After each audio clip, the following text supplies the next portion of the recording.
Oke, halo masyarakat sekalian. Kali ini kita kembali lagi ke podcast saya. Dan kita mau update nih, update situasi dan kondisi dari kasus impor gula Pak Tom Lembong. Nah, kalau kalian udah sempat lihat episode yang pertama, yang ini kali ini kita akan ngebahas 1 bulan kemarin tuh ada peristiwa apa aja sih. Jadi rencananya saya mau ngupdate nih, ngupdate per 1 bulan sekali. Kira-kira ada situasi apa aja sih yang ada di sidangnya Pak Temembong. Nah, sekarang akan kita bahas. Mari.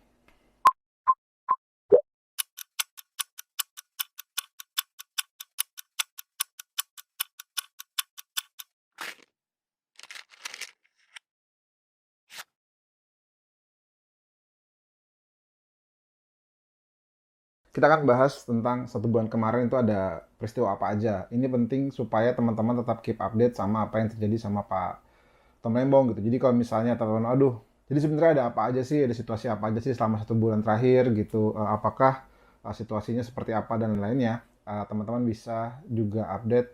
Nonton aja video ini cukup kira-kira menggambarkan, menyimpulkan 1 bulan kemarin tuh ada situasi apa aja di kasusnya Pak Tom Lembong. Jadi kemarin terakhir saya kesana lagi minggu lalu, tapi sidangnya ditunda karena ada hakimnya nggak bisa datang, berhalangan gitu. Ada yang satu lagi cuti, satu lagi ada di sidang yang lain hakim anggotanya, sehingga ditunda lagi. Tapi sebenarnya dalam 1 Mei sampai 31 Mei ini gitu, sekarang kan tanggal berapa ya? Sekarang kita tanggal 4 Juni. Ya, tapi kira-kira sampai bulan Mei itu ada apa aja sih peristiwa-peristiwa yang ada di kasusnya Pak Temembong. Nah, jadi selama 1 bulan kemarin itu ada 4 jadwal sidang. Yang pertama itu sidang tanggal 6 Mei, lalu sidang tanggal 15 Mei, lalu sidang tanggal 20 Mei, dan terakhir sidang tanggal 22 Mei. Yang tanggal 22 Mei ini ditunda karena waktu itu Pak Tom sakit demam gitu ya sampai 38 derajat Celcius gitu. Dan dari 3 sidang yang berlangsung itu ada 29 saksi fakta yang diajukan oleh kejaksaan di persidangan. Nah, dari 29 saksi ini ada beberapa kesaksian penting gitu. Selain misalnya kesaksian-kesaksian yang prosedural gitu ya, pertanyaan-pertanyaan yang prosedural, tapi sebenarnya ada beberapa kesaksian-kesaksian penting yang memperkuat posisinya Pak Tom Lembong gitu. Jadi sebenarnya sudah mungkin berapa sidang ya, mungkin hampir 12 sidang gitu, sampai per hari ini ya sudah 12 sidang. Tapi sebenarnya belum dapat gambaran utuh kenapa Pak Tom itu bersalah gitu kira-kira. Jadi berbagai macam pendapat saksi itu malah saksi-saksi kuncinya bilang bahwa ini nggak ada salahnya.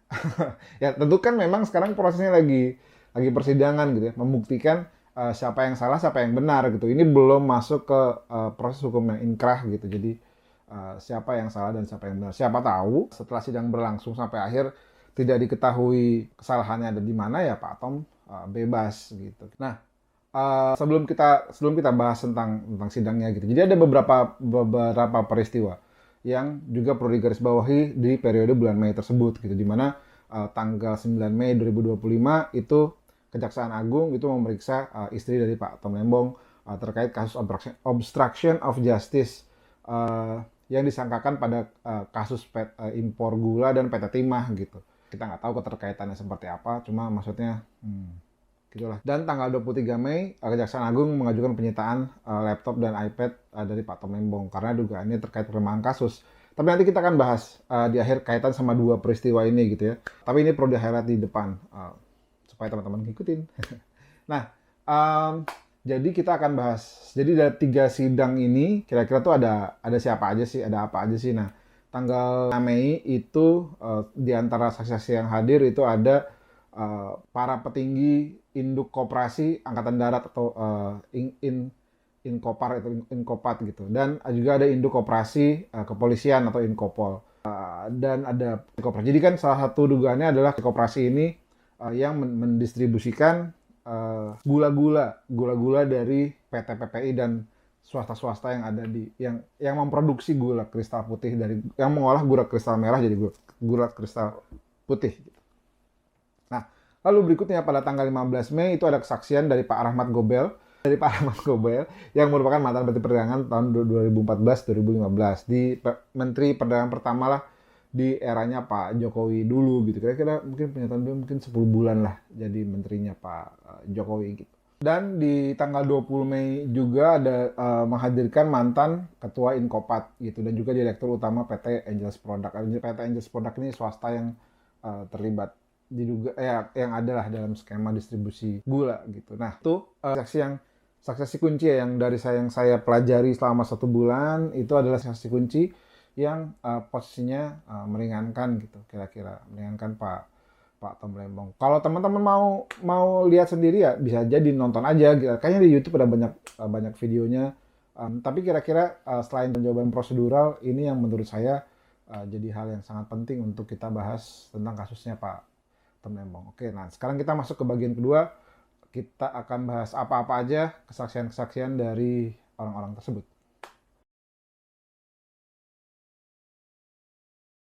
Nah, sekarang kita akan masuk ke bagian kedua dari video ini yang akan bahas tentang kesaksian-kesaksian yang muncul selama sidang berlangsung. Nah, jadi pada tanggal 6 Mei 2025 gitu terungkap fakta gitu ya bahwa kerjasama antara Kemendak dengan Koperasi Angkatan Darat itu sudah dilakukan sebelum Pak Jokowi jadi presiden, di mana waktu itu Pak SBY itu jadi presidennya gitu ya. Jadi ada kesaksian dari Kolonel Sipayung gitu yang menyatakan bahwa kerjasama antara Angkatan Darat dengan Kementerian Perdagangan didasarkan pada nota kesepahaman antara Kasat Muldoko, waktu itu masih Kepala Staf Angkatan Darat, dengan Menperindak Gita Wirjawan. Saya juga ngecek nyari beritanya, ternyata memang beneran ada bahwa ada berita tentang penandatanganan nota kesepahaman tersebut gitu ya. Ada di antara yang terbit 24 Juli 2013 gitu.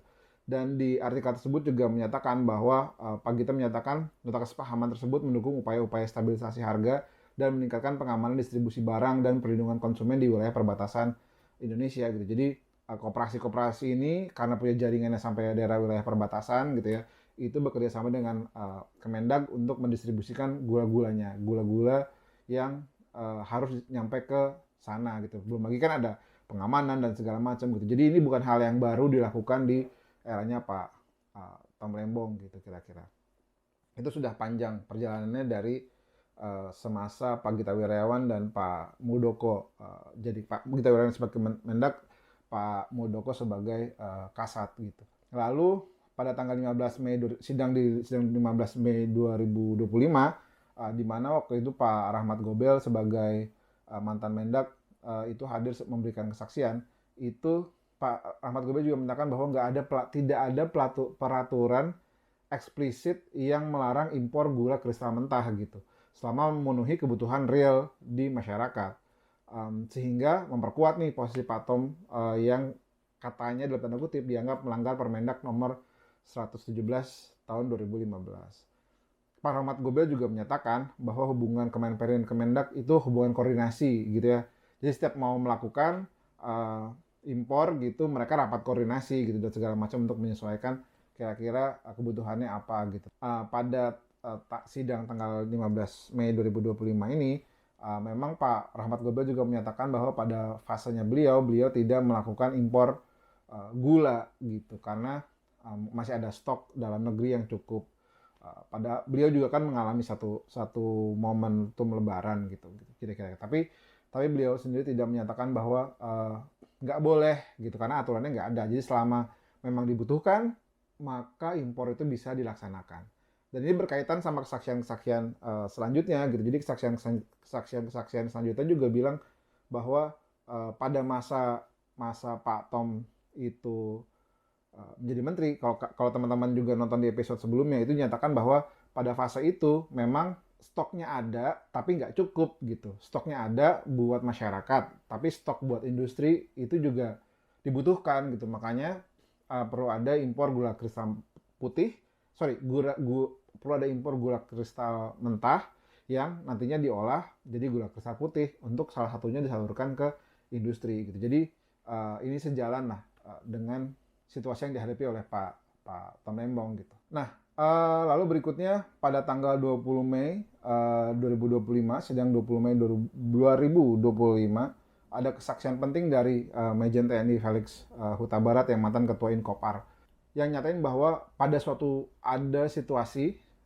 Pak Jokowi selaku presiden secara lisan mengizinkan atau mendorong koperasi-koperasi tentara, militer, polisi untuk juga ikut mengendalikan harga, stabilkan harga yang ada di masyarakat di satu acara gitu menurut beliau gitu. Meskipun memang tidak ada arahan tertulisnya gitu. Jadi kan sebenarnya kalau dalam konteks policy making atau misalnya arahan melaksanakan sesuatu gitu perlu ada nota gitu atau perintah tertulis lah dari pejabat di atasnya gitu, baik itu perintah, SK, bahkan memo gitu ya yang tertulis dan bertanda tangan untuk menyatakan apa namanya program itu bisa dilaksanakan gitu kira-kira. Tapi menurut saksi bahwa pada tanggal segitu Pak Jokowi pernah memberikan arahan secara informal di podium saat berpidato bahwa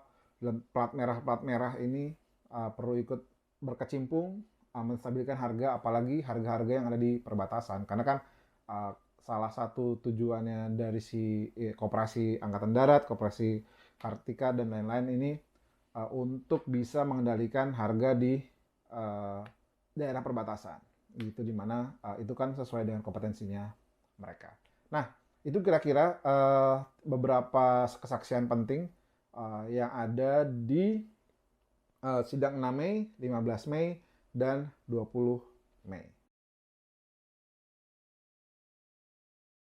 Jadi kalau misalnya kita menyimpulkan gitu ya, dalam 1 bulan terakhir itu terungkap fakta bahwa apa yang dilakukan Pak Tom itu sebenarnya sudah dilakukan oleh Menteri Perdagangan sebelum beliau, bahkan sampai Presiden sebelum Pak Jokowi juga sudah melakukan kerjasama sama Angkatan Darat dan segala macamnya, sama swasta dan lain-lainnya gitu.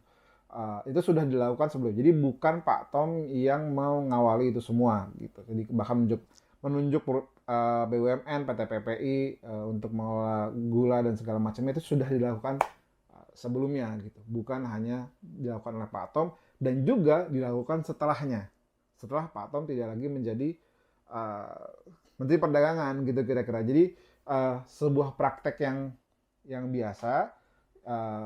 Kalaupun misalnya memang ada kesalahan, maka semuanya harusnya juga di sidang hal yang sama gitu, terlibatlah kira-kira gitu, mendapatkan masalah yang sama gitu. Jadi bukan hanya Pak Tom Lembong saja gitu. Tapi kalaupun misalnya mereka tidak terkena gitu, ya Pak Tom juga harusnya nggak terkena karena itu bukan praktek baru gitu kira-kira. Itu yang sudah dilakukan sama menteri-menteri selanjutnya juga. Lalu tadi ada juga arahan-arahan informal dari presiden. Toh sebenarnya kan gini, Pak Tom Lembong melakukan sesuatu kan juga tidak mungkin tanpa arahan dari presiden gitu kira-kira gitu. Jadi ketika ada arahan baik itu secara langsung maupun tidak langsung dan kesaksiannya ada sehingga semua bergerak untuk memenuhi kebutuhan yang ada di masyarakat. Dalam hal ini menjaga harga gula supaya tidak melonjak tinggi. Lalu, nah bagian terakhir kaitan sama pasti ini jadi pembahasan kaitan sama laptop dan iPad dari Pak Tom gitu ya. Semua orang bertanya kenapa kok bisa ada iPad, bisa ada laptop gitu ya. Pak Tom sendiri kemarin menyatakan bahwa iPad dan laptop yang ada di tempatnya beliau itu beliau gunakan untuk menyusun pledoi. Jadi laptop dan iPad itu beliau pakai untuk menyusun pledoi gitu. Ya kan, tos sekarang ini dalam konteks apa namanya teknologi yang sekarang gitu ya. Atau gini, yang perlu digarisbawahi adalah saat ini Pak Tom itu belum jadi narapidana gitu ya, belum ada vonis hakim yang menyatakan dia bersalah. Beliau adalah terdakwa di persidangan yang pada prosesnya itu harus menyusun pledoi. Pledoi itu apa? Pledoi itu jawaban atas semua tuduhan itu, pembelaan lah gitu. Ketika menyiapkan pledoi tentu perlu baca semua apa namanya berkas perkaranya aja kalau menurut Pak Tom kira-kira 1,5 meter segini kali ya, seginilah gitu. Sepinggang orang dewasa kira-kira gitu, itu baru berkasnya aja. Kan lebih sederhana kalau misalnya bacanya di iPad gitu kira-kira ya. Abdan menulis pledoinya tentu jangan tulis tangan, lebih mudah untuk ngetik gitu, ngetik sendiri bukan pakai tulis tangan. Dan toh ini dunianya udah modern gitu. Kalau misalnya gini, kalau misalnya kecurigaannya adalah nanti bisa berkomunikasi dengan dunia luar atau menikmati hiburan gitu kan, itu bisa dicek aja gitu sama sama rutan. Toh kewenangan kewenangan sama ada di rutan tuh ada di kepala rutan gitu, bukan ada di kejaksaan gitu kan. Kejaksaan semua kaitan sama terdakwa itu sudah selesai ketika proses penyidikan dan pengalihan ke pengadilan gitu gitu. Dan ketika ada di rutan itu jadi haknya rutan, dan untuk penyitaan dan segala macam itu adanya di kepala rutan. Dan sebenarnya gini, ketika misalnya memang tujuannya adalah supaya nggak bisa akses internet dan segala macam, sederhana aja, iPad-nya kasih yang WiFi, kasih yang WiFi only, bukan yang pakai seluler gitu. Kan banyak. Kan itu teknologi gitu. Terus laptopnya, ya kalau nggak ada WiFi-nya, nggak ada internetnya, kan nggak bisa koneksi ke dunia luar gitu. Kalaupun misalnya gini, kalau misalnya nggak boleh gitu supaya nggak berkoneksi ke dengan dunia luar, ya kasih laptop yang biasa yang isinya cuma Word, Excel, sama PowerPoint dan PDF gitu kira-kira gitu, yang secara fungsional bisa digunakan untuk baca pledoi, nyusun pledoi dan baca berkas perkara dan lain-lainnya. Toh ini dunia udah modern lah gitu ya. Dan kita tahu juga kadang-kadang kan ada banyak juga yang dapat lebih dari itu, tapi kan ya sudah lah. Dalam konteks Pak Tom bilang bahwa ini untuk, dan itu ada di pernyataan Pak Tom sendiri ya gitu. Ini bukan saya yang nyari alasan-alasan. Tapi itu udah ada di pernyataannya Pak Tom bahwa itu digunakan untuk menyusun pledoi gitu. Sehingga ya sekarang alhamdulillah kayaknya Pak Tom juga jadi nulis sendiri kan. Sebenarnya kalau kalau teman-teman ikutin media sosialnya ya Pak Tom nulis kan, terus nanti akan dikirimin pesannya ke masyarakat di media sosialnya gitu. Tapi kan maksudnya pledoi bisa mungkin 20 halaman, 30 halaman, 35, 50 halaman mungkin. Kalau semuanya ditulis tangan kan ya nggak efisien aja gitu. Apa namanya? Toh tetap lebih efisien pakai pakai laptop gitu. Itu yang juga jadi hal yang penting. Ya, atau kalaupun misalnya ini ya mungkin dari rutannya menyediakan laptop juga gitu misalnya untuk dipakai bersama-sama. Tapi kan itu kira-kira uh, yang jadi ranahnya kepala rutan lah kira-kira. Dan saya sih mendukung kalau memang itu untuk mempermudah terdakwa gitu ya. Dalam kasus apapun ya, dalam kasus apapun ya, bukan cuma Pak Tom Lembong. Tapi dalam kasus apapun gitu untuk mempermudah terdakwa membaca berkasnya, menyiapkan pledoinya, memastikan bahwa segala prosesnya bisa berjalan dengan baik gitu. Toh mereka masih terdakwa gitu ya, belum disidang dan divonis bersalah. Ketika memang nanti udah jadi narapidana, ya tentu beda lagi ya gitu, dibatasi lah segalanya gitu. Tapi kan ini mereka masih nyusun apa namanya pledoinya gitulah kira-kira. Dan ini bukan cuma untuk kasus ini aja, tapi untuk semua kasus harusnya akses ini bisa diberikan dengan baik.